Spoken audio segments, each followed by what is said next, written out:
Simplemente les voy a poner el foco en un tema que a mí me parece clave, que es exactamente este. Cómo se relaciona el periodismo con los derechos. Y cuando digo la palabra derechos me refiero a aquellos derechos que efectivamente nosotros tenemos en nuestra vida real. No derechos enunciados, no derechos proclamados, sino derechos efectivamente vividos.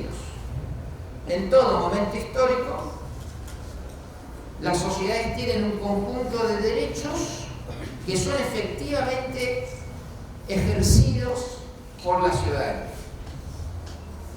Mi planteo hoy, este rato, es ver qué incidencia, si es que tiene alguna, tiene el periodismo en esos derechos que efectivamente son ejercidos. Y lo voy a trabajar en un marco latinoamericano, porque desde hace muchos años yo entiendo a América Latina como un sistema. Yo sé que cada uno de los pueblos latinoamericanos está obsesionado y abstraído por su propia realidad. Pero cualquiera que pueda tener una mirada un poquito más amplia desde afuera se dará cuenta que hay un relacionamiento muy activo y muy vigente entre todos los países latinoamericanos. La historia latinoamericana tiene una gran parte de historia en común. Y por lo tanto, las realidades nacionales se pueden explicar, por supuesto, también en alguna medida por las especificidades nacionales, pero no se pueden explicar por fuera del marco regional. Entonces, por eso voy a trabajar yo con un marco latinoamericano. Dos indicios que me metieron en este trabajo, en esta investigación. El primero, yo por mi investigación en los últimos 30 años, mi dedicación full time es académica, pero estoy siempre dando vueltas por redacciones. Y inmediatamente me di cuenta, algo muy obvio, que en cualquier reunión de redacción se está hablando de derechos. Que si hay que ir a cubrir la huelga docente, tiene que ver por qué hay ahí unos reclamos de derechos que no son concedidos. Si hay que ir a un barrio porque hay problemas y hay una protesta, también hay un derecho que tiene que ser reclamado. Finalmente, cuando vos tomás esas reuniones de agenda, lo que antes se llamaban reuniones de etapa de los periódicos, de los diarios, varias de las discusiones entre los periodistas tenían que ver con eso. Ahí hay una puja de derechos. ¿Qué intervención vamos a tener nosotros como periodistas en esa puja de derechos? Y el segundo indicio es, si ustedes revisan los principales premios de periodismo del mundo, Fundación Gago, los premios de Estados Unidos, el premio Albert Londres en el periodismo francés, los premios internacionales de fotoperiodismo, van a ver que los premiados, ya sea texto, ya sea foto, ya sea documental, ya sea lo que sea, están siempre muy relacionados con derechos, con promover determinados derechos, con visibilizar determinadas víctimas. Y entonces eso quiere decir que en esas reuniones de jurados, donde la profesión premia a la profesión, el factor derechos es relevante, porque son finalmente los que mejor hicieron ese trabajo de comunicación de derechos de alguna forma, de comunicación estratégica de derechos, si ustedes quieren, fueron los finalmente premiados. Entonces, con estos dos indicios, yo llegué a una conclusión obvia. Ustedes me dirán, no tenías que hacer toda esa vuelta para llegar a esa conclusión, pero bueno, así somos o por lo menos a mí me pasa. Conclusión, hay una relación esencial entre periodismo y derechos. Y esa relación esencial entre periodismo y derechos se da en el marco latinoamericano. Muchos de ustedes conocerán a Guillermo O'Donnell, uno de los principales politólogos de América Latina, ya fallecido, que él describía a las democracias latinoamericanas como democracias en las cuales en su interior había tres zonas distintas. Una zona en la cual había un estado de alta capacidad y de alta calidad de gestión, donde los derechos estaban más asegurados. Esa sería la zona sur. La zona verde sería una zona donde el Estado tenía un funcionamiento mediocre y una presencia también mediocre. Y después están las zonas marrones, en las cuales casi no hay presencia estatal, y si está, es abusivo, no tienen ningún respeto por los derechos. Y por lo tanto, en cualquier país latinoamericano, vos podrías pintar estos tres colores. ¿Qué quiere decir?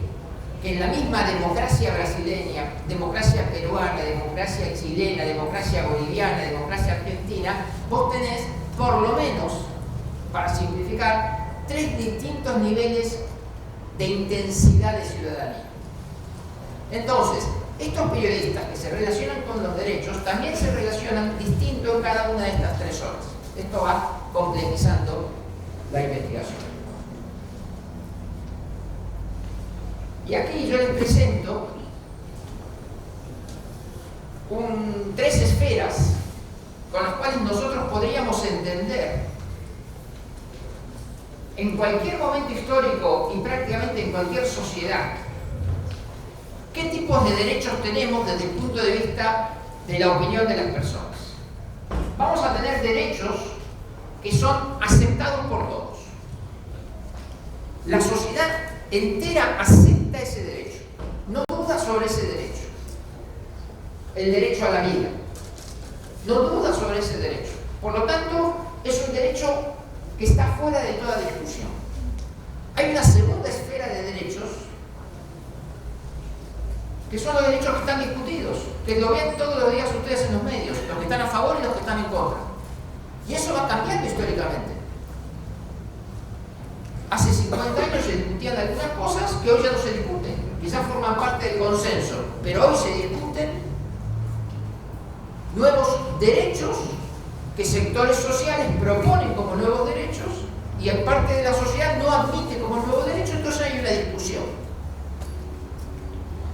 Y en tercer lugar, en toda sociedad hay derechos que no son admitidos por la sociedad, que no son considerados derechos, que hay algunas personas que quieren que se considere derechos, pero la sociedad ni siquiera acepta discutir. En cualquier sociedad, ustedes tienen las tres esferas de derechos.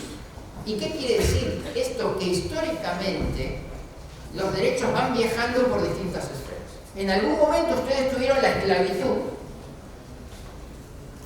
en la esfera del consenso. La esclavitud era el derecho de algunas personas poderosas de ser propietario de otras personas porque las habían comprado. Y eso se reconocía un derecho y durante mucho tiempo no se discutió. Eso estaba en el centro de la vida social. Hasta que de pronto un grupo de víctimas, un grupo de intelectuales, un grupo de movimientos sociales empiezan a instalar la discusión sobre ese derecho que se consideraba consensual. Entonces empiezan a poner en duda ese derecho. Y finalmente hoy llegamos a que ese derecho finalmente fue excluido de la sociedad y hoy es un derecho no aceptado socialmente. ¿Qué quiere decir estas tres esferas de derechos? Que nosotros tenemos en cada sociedad tres esferas de víctimas. Las víctimas que están en el medio son las que son aceptadas por todos. Todo el mundo acepta que esas personas son víctimas. No hay discusión sobre eso. En la segunda esfera están aquellas víctimas que muchas personas consideran que no son víctimas. Y hay una discusión, ¿son víctimas, no son víctimas, son victimarios? Por lo tanto, y acá es donde empieza lo que yo quiero plantear del periodismo, la institución periodística es una de las instituciones centrales para ir moviendo a las víctimas de una esfera hacia otra. El viaje de las víctimas. Y en cada momento histórico y en cada sociedad, vos podés ver cómo el periodismo, cómo los medios mueven a las víctimas o influyen en la movilidad de las víctimas de una esfera hacia otra. Esa incidencia depende de una cosa central, de cómo se relacionan los periodistas con aquellos que consideran víctimas y con aquellos que consideran victimarios. Eso es lo que mueve o enciende la intervención periodística, la relación que los periodistas tienen con esas víctimas y con esos victimarios. Y a partir de allí comienza un proceso que yo acá esquemáticamente lo describo en 7 pasos, de cómo esa relación entre periodistas y víctimas puede hacer que algo que no era un derecho se convierta en un derecho efectivamente ejercido por toda la sociedad. Es un proceso que yo hago acá 7 etapas en una forma analítica, pero en la realidad pueden estar una etapa antes que otra, no necesariamente en este orden. en el cual pasamos de víctimas que no eran reconocidas por la sociedad a víctimas que están instaladas en el centro de la sociedad, aceptadas por todos como víctimas, lo que quiere decir que es aceptado por todos que tienen un derecho, que no ha sido reconocido. La primera etapa de este proceso, lo que yo llamo la fábrica de los derechos, es el proceso de victimización.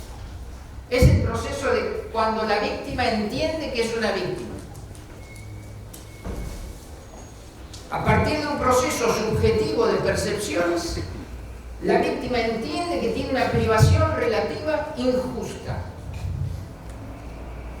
Y ese proceso de victimización puede decidir llevarlo a la esfera pública y convertir su victimización en una demanda pública, lo que implica, no siempre, pero muchas veces, el paso de lo individual a lo colectivo.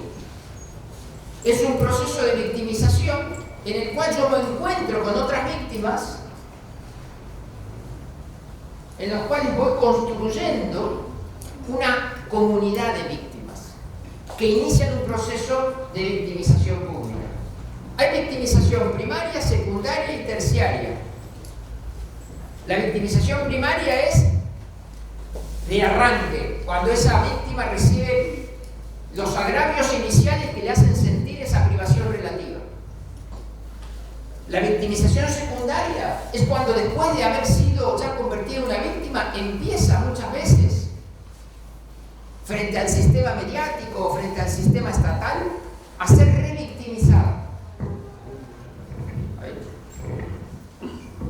¿Se escucha bien ahí? Vos sos mi referente. ¿Se escucha bien ahí? Sí. Perfecto. Esa victimización secundaria es cuando una vez que ya se ha consolidado la comunidad de víctimas, esa comunidad de víctimas vuelve a chocar frente al sistema mediático y frente al sistema estatal porque no recibe la reparación. Y la victimización terciaria, y yo acá tomo muchos conceptos de la victimología, que forma parte de las investigaciones jurídicas y que aporta muchísimo elemento interesante para la tipología de víctimas.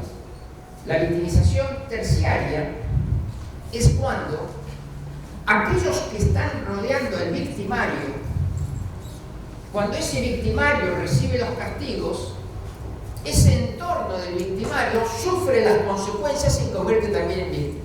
Por lo tanto, el proceso de victimización es muy complejo y tiene muchas consecuencias directas e indirectas. Ese proceso de victimización necesita dos cosas: espacios y recursos. Espacios que pueden ser perfectamente las redes sociales, que pueden ser las guardias en los hospitales, que pueden ser las antesalas de las oficinas públicas. Es cuando distintas víctimas individuales toman conciencia de que tienen que pasar, como dije antes, de lo individual a lo colectivo. Son lugares que funcionan de alguna forma como embalses de víctimas, donde las víctimas se ven, se reconocen y van construyendo una argumentación que los convence de hacer una victimización pública y de salir al espacio público con una demanda. Además de los espacios, se necesitan los recursos para victimización. Los recursos son, las víctimas necesitan consolidar recursos emocionales, porque hay un proceso de refundación de identidad. Recursos políticos, porque tienen que salir de su aislamiento. Los recursos políticos son todos aquellos que permiten a las víctimas salir de su aislamiento. Y después los recursos comunicacionales, son todos aquellos recursos que le permiten a la víctima comunicarse efectivamente en el espacio público. Y en esos tres niveles de recursos son muy importantes los periodistas, porque los periodistas suelen rápidamente empezar a formar parte de los entornos de las víctimas. Ese primer paso, el de la victimización, es un proceso muy importante y donde es fácil distinguir las buenas praxis periodísticas y las malas praxis periodísticas. Es un momento muy sensible en los cuales distintos tipos de calidades profesionales periodísticas pueden incidir o muy positivamente o muy negativamente en ese proceso. La segunda fase, después de el acceso. ¿Qué quiere decir el acceso? Como las víctimas, finalmente, esa comunidad de víctimas accede a los medios de comunicación. Cuando acceden a los medios de comunicación, pueden acceder de múltiples formas.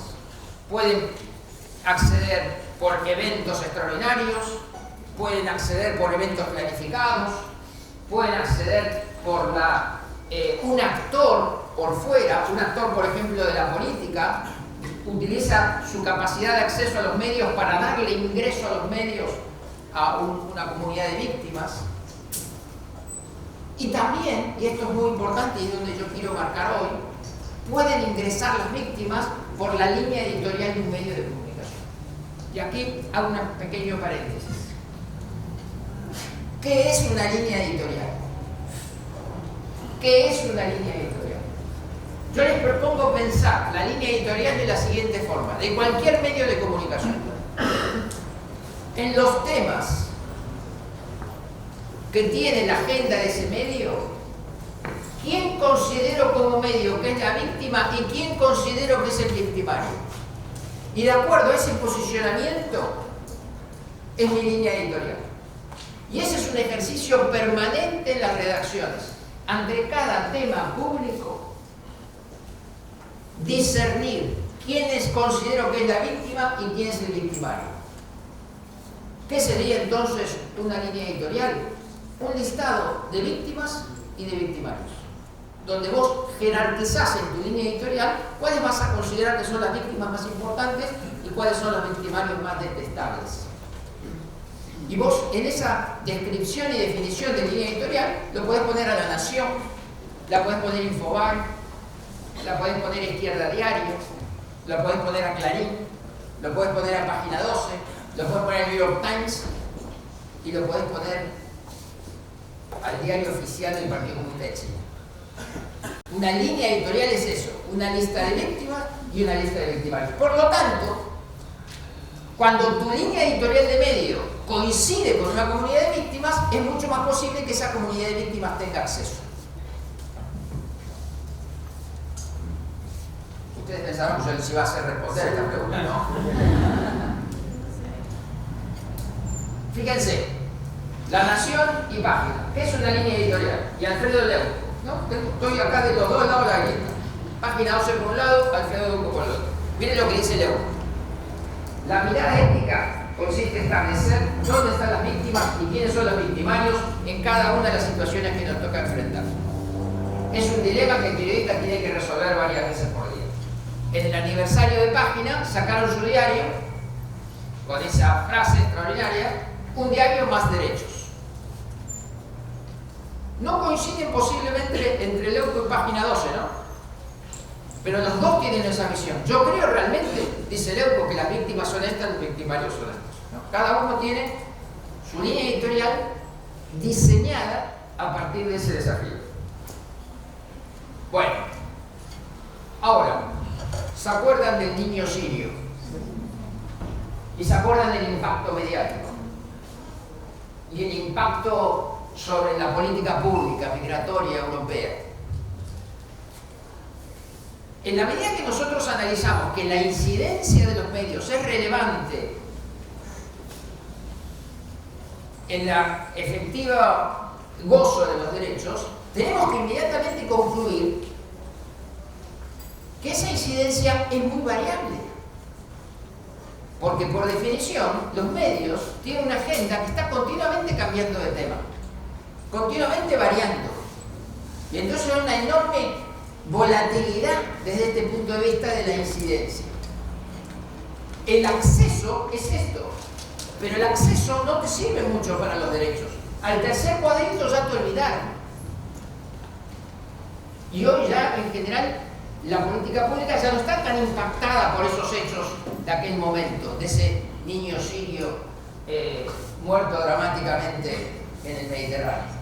Entonces, el tercer paso ya no es el acceso, sino lo que se llama el standing, que es mantenerse de pie en los medios. El acceso puede ser ocasional, subiste y te caíste. Los derechos necesitan que vos tengas standing, que te mantengas. Cosa que no es nada fácil. La línea editorial de un medio te ayuda a tener standing. Pero está condicionado por lo siguiente.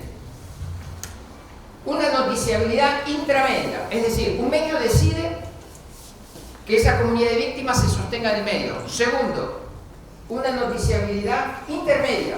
¿Qué quiere decir? Entre los medios. Que los otros medios también quieran tener esa comunidad de víctimas. Y tercero, una noticiabilidad extramedia, que es que la audiencia le interese, que la audiencia se enganche, que la audiencia le dé algún reporte a eso. Si alguna de esas tres variables no funciona, tu posibilidad de standing se cae. Tuviste el acceso y te caíste en los medios. ¿Qué quiere decir eso? Que tu derecho de pronto tuvo alta cotización y de pronto volvió a caer y los medios ya no están teniendo incidencia en el avance de tu derecho. Ahora, desde este punto de vista, empezamos a entender que en la comunicación de derechos, las performances de las víctimas empiezan a ser centrales. Las víctimas, en alguna medida, la comunidad de víctimas, se tiene que convertir, y disculpen la palabra que voy a usar, espero no ofender a nadie, en celebrities, en personas con capacidad de atracción, en una comunidad que tenga un discurso que impacte, que atraiga, que se incorpore a la lógica de los medios. En la medida que es más difícil que esa comunidad de víctimas pueda tener esas competencias comunicativas de celebrity, es más difícil que ese derecho pueda seguir siendo defendido.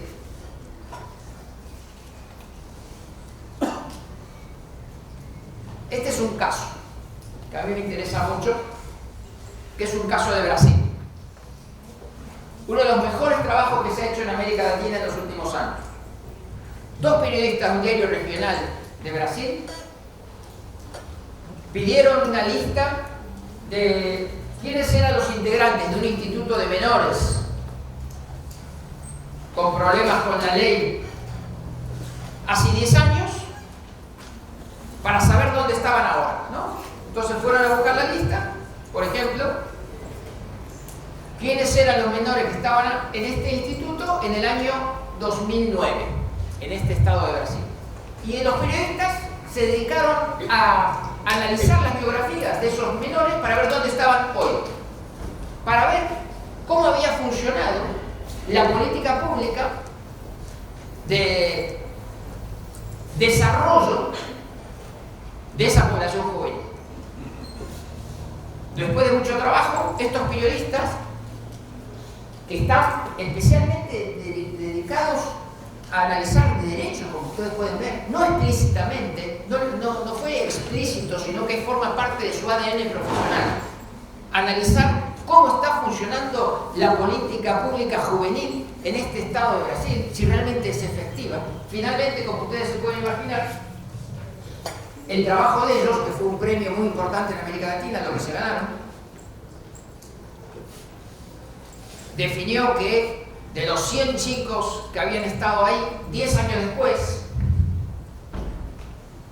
una cantidad grande había muerto, otra cantidad grande estaba prófugo y que podían haber de alguna forma desarrollado una vida en comunidad, había 2 o 3 niños sobre 100.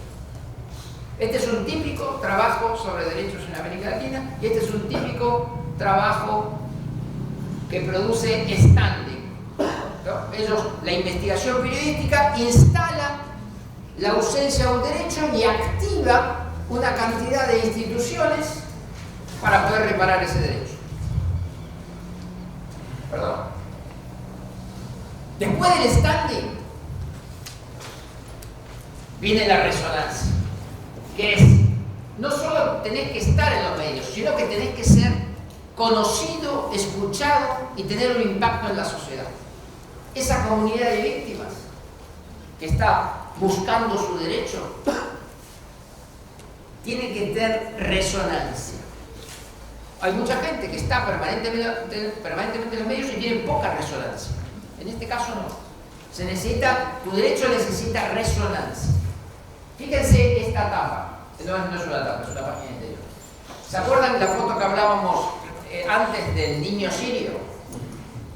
A principios de año se produjo un drama enorme en el río Bravo de dos hondureños, un hondureño con su mujer y su hijita, y murió también cruzando ahogado el papá y la nena. Y esa foto funcionó otra vez como un replicador de la foto del niño sirio. Pero lo curioso, fíjense que en Clarín lo que dice es: la foto de un inmigrante y su hija muertos desata una ola de críticas. Es la foto, es la expresión comunicativa lo que desata no es la muerte de los chicos y del papá. Y a su vez, fíjense ustedes, la similitud pictórica, la similitud incluso de colores y de la forma en que están los cadáveres, que hace que una foto remita a la otra. Y entonces eso activa, que de alguna forma es un concepto que se puede utilizar, que es el concepto de priming, ¿no? Uno ya tiene algo en la cabeza previamente que te activa una interpretación a partir de la nueva foto. Entonces, aquí la resonancia se produce porque hay una foto anterior, que es recordada a partir de una nueva foto. Y es esa foto completamente casual y circunstancial la que activa un debate sobre los derechos. La quinta etapa es la consonancia. No solo la sociedad tiene que escucharte a la comunidad de víctimas, sino que para que tu derecho avance tiene que aceptar lo que vos le decís. Porque la otra opción es la disonancia. Hay un montón de casos en las sociedades donde comunidades de víctimas tienen standing, tienen la capacidad de obtener resonancia, su voz es escuchada, pero no logran consonancia, tienen una alta disonancia social, a veces por un proceso de partidización. Fíjense, muchas veces pasa esto. Pasó en Brasil, por ejemplo. El movimiento de trabajadores sin tierra se asoció mucho en todo su desarrollo, prácticamente nace de los cuadros del Partido de los Trabajadores. Y ese arranque, que le dio una cantidad enorme de recursos políticos, comunicacionales, emocionales para la organización colectiva, llega un momento en el desarrollo de su derecho que le empieza a afectar, porque hay una gran parte de la sociedad que, porque está ese movimiento muy asociado a un partido político, lo asocia directamente al partido político, entonces no le da consonancia, le da disonancia. Entonces, el proceso de partidización contribuye activamente a que las víctimas ingresen a la escena pública, pero puede afectar mucho su proceso de consonancia, porque sectores sociales que no tienen onda, vamos a decir así, con ese partido, asocian las víctimas a ese partido y de alguna forma aíslan y no toman en cuenta los derechos que esas víctimas están promoviendo.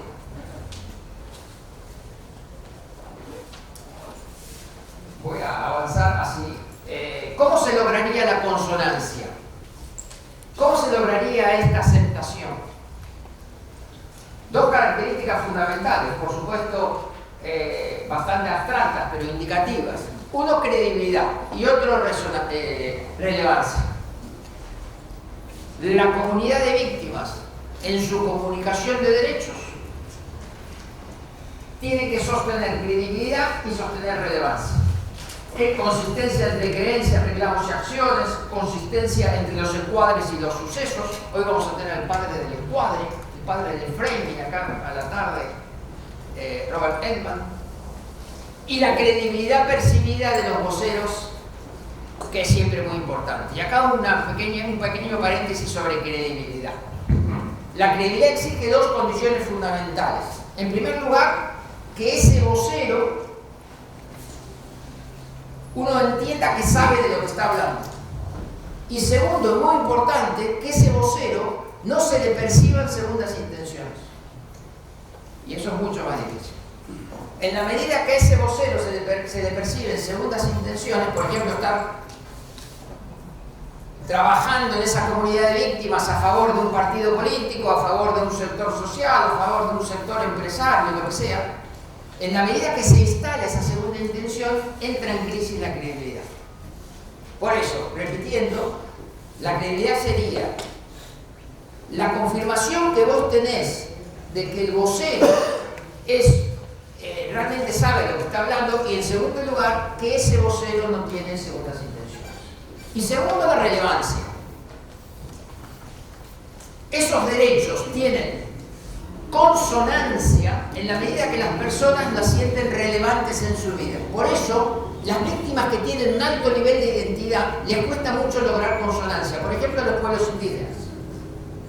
Los pueblos indígenas en una sociedad mayoritariamente urbana tienen una gran dificultad de lograr resonancia con sus derechos. Porque hay una necesidad de construir una conexión emocional que les cuesta mucho, es mucho más difícil que la sociedad en ese conjunto construya esa relación emocional con grupos a los que los ve muy cerrados en su identidad o con una identidad muy alta. Eso es decir, por ejemplo, grupos religiosos, ¿no? Y eso, lógicamente, es una dificultad para los derechos de esos grupos sociales que tienen identidades muy altas. La sexta etapa, y les prometo que esto termina alguna vez, es cuando ya de alguna forma obtuvimos la consonancia. Es decir, ¿qué quiere decir que obtuviste la consonancia? Que ya rompiste la indiferencia social. Ya pasaste de la indiferencia a la indignación. Lograste que la sociedad se indigne porque vos no tenés tu derecho. Pero eso no es tu derecho. Eso es la primera parte. La segunda parte empieza acá, que es la formalización de los derechos. Cuando el Poder Legislativo, a través de una ley, el Poder Ejecutivo, el Poder Judicial, efectivamente formalizan tu derecho. Firman el proyecto de ley, firman el decreto, firman la sentencia. Y eso es un proceso tremendamente complicado, como ustedes saben. Incluso puede pasar, y suele pasar, que un poder, por ejemplo el Ejecutivo, sea realmente proclive a ese derecho, pero el Poder Judicial sea muy frío con ese derecho, es decir, tenga mucha disonancia con ese derecho. Entonces vos podés tener un decreto, pero no tenés ese derecho, porque el Poder Judicial no te lo reconoce, porque el Legislativo no acepta convalidarlo de ninguna forma. Vos podés tener una ley y no tenés el derecho, porque no se reglamentó, porque no hay presupuesto, por un montón de razones. Lo que en el fondo esas razones están mostrando que los otros poderes son disonantes con ese derecho.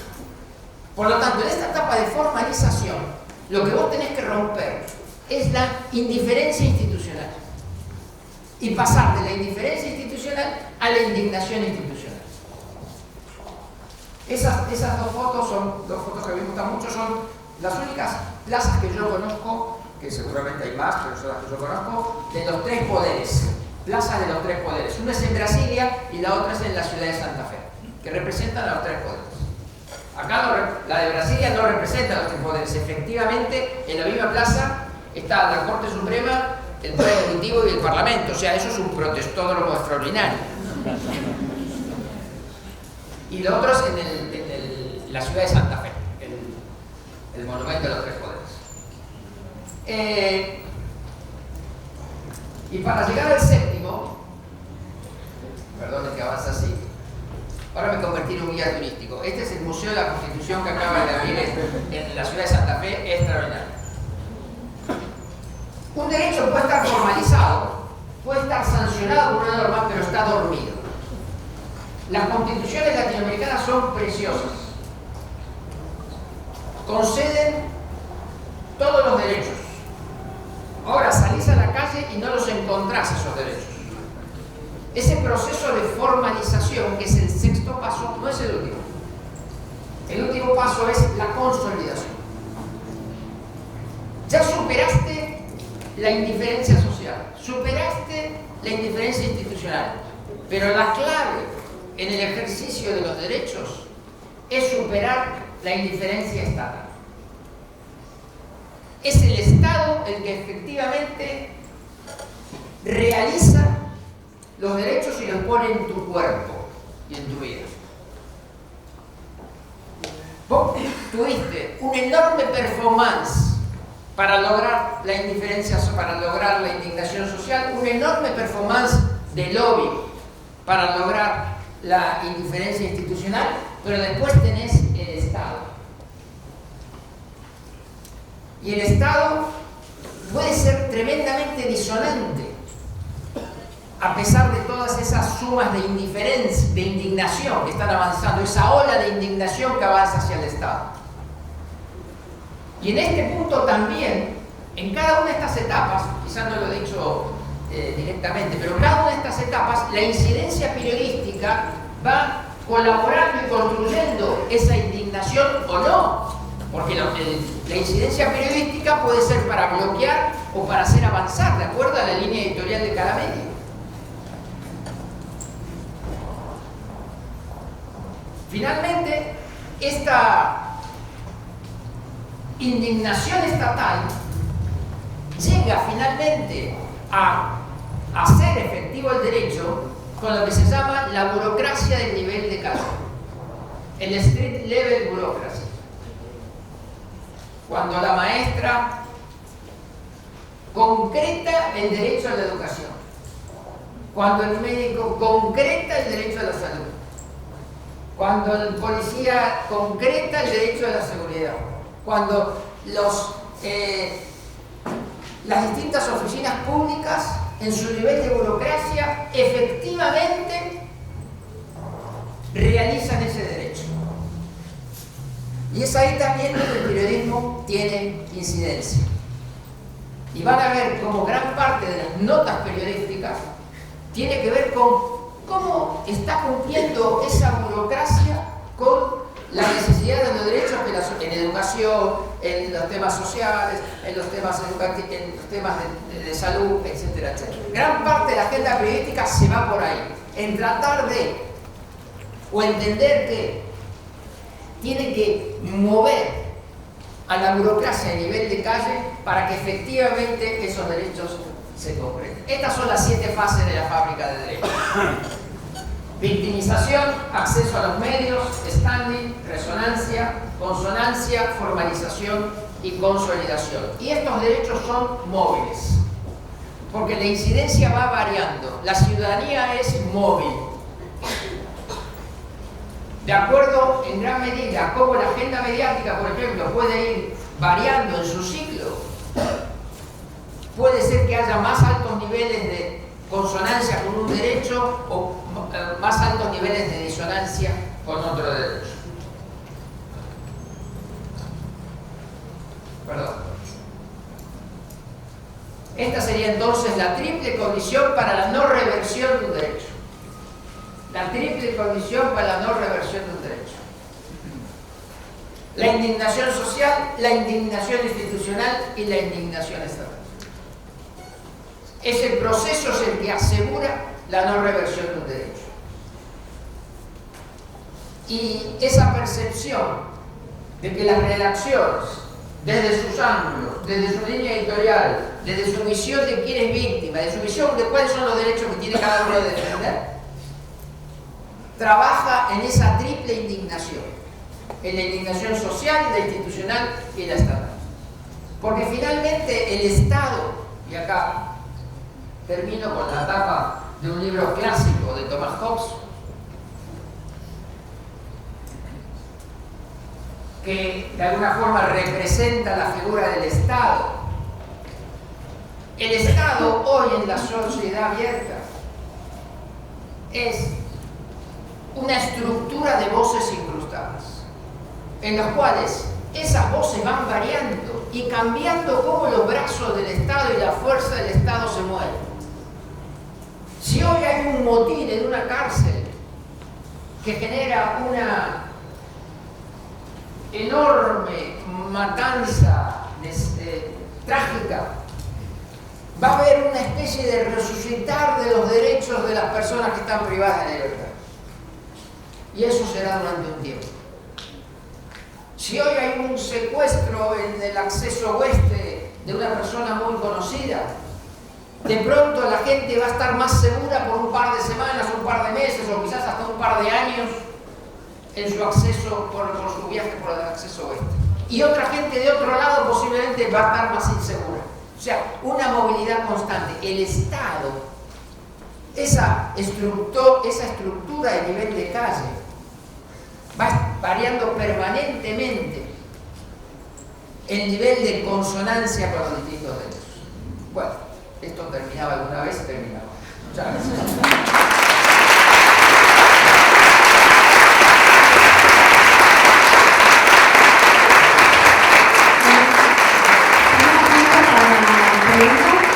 Si alguien quiere hacer una pregunta acá al doctor.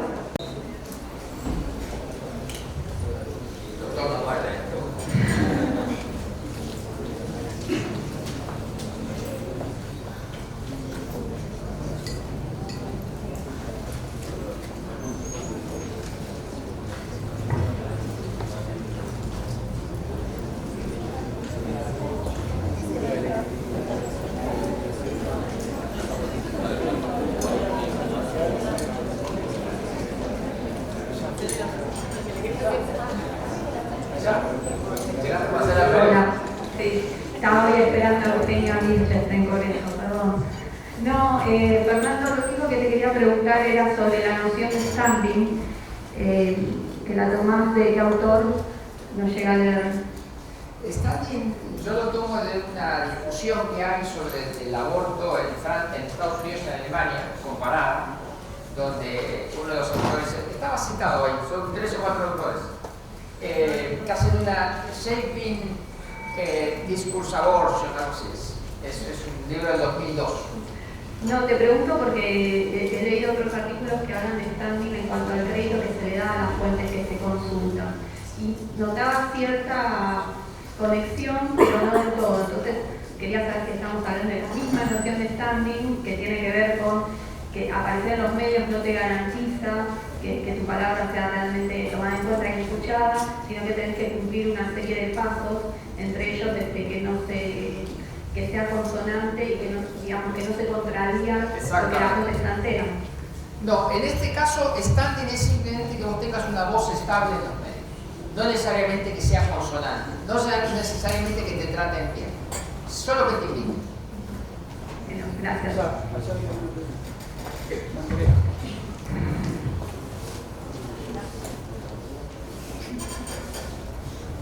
Hola. Quería preguntarle, me parece muy acertado, digamos, la cantidad de casos. Sin embargo, hay, creo, una coincidencia o una similitud en algunos de ellos con el concepto de hegemonía. Y quería preguntar respecto de eso, ¿qué se toma de hegemonía con este recorrido que está? Bueno, no se toma mucho, pero no por nada especial, sino por no tener una lectura de Gramsci integral, ¿no? Pero el foco mío es la relación con los medios, ¿no? O sea, cómo los medios van generando esa construcción de ese sentido común, que es un sentido común de derechos, ¿no? Es un sentido común de derechos, pero a mí me interesa mucho que ese sentido común de derechos es un sentido común triple.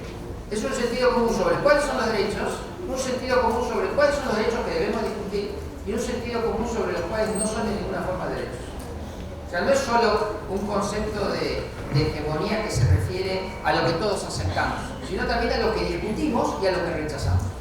La construcción de hegemonía. Exactamente. No como contra-hegemonía, sino como hegemonías que se van. Claro, en este sentido es como integral. No estoy dejando los que están fuera de la hegemonía, sino quiero explicar también todo este modelo es un modelo, yo diría, centro-periferia. Es un modelo centro-periferia, en el sentido que hay un centro de la sociedad, pero después hay que entender la periferia, porque desde la periferia se construye el futuro. Entonces, este viaje y esta fábrica de derechos implica en gran medida que derechos que hoy están en la periferia históricamente van a ir viajando hacia el centro, ¿no? Como ustedes saben, ustedes agarran el programa del movimiento anarquista argentino de principios del siglo XX y van a encontrar que ese movimiento anarquista, varios de sus elementos centrales, están hoy en el centro del consenso social.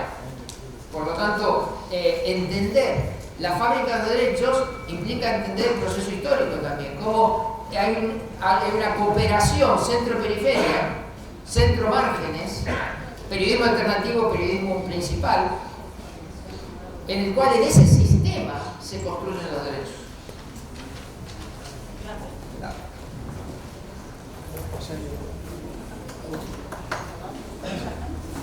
Hola, buenas tardes. La pregunta que quería hacer era, a partir de su trayectoria y su experiencia, ¿dónde ubica dentro de este modelo, particularmente al derecho de la salud, teniendo en cuenta, digamos, el tratamiento que reciben los temas relacionados a la salud en los medios hegemónicos, sobre todo? O sea que sí, no tengo, realmente, confieso no tener un foco, no tengo un foco de investigación en los temas de salud. Pero yo lo pondría, esto pretende ser un modelo muy general. Pretende. Donde debería dar una explicación también a la evolución histórica de los derechos relacionados con la salud. Y en esta misma relación centro-periferia. Pero perdón que no te pueda dar nada más específico porque no tengo un foco de estudio en eso. Bueno, agradecemos entonces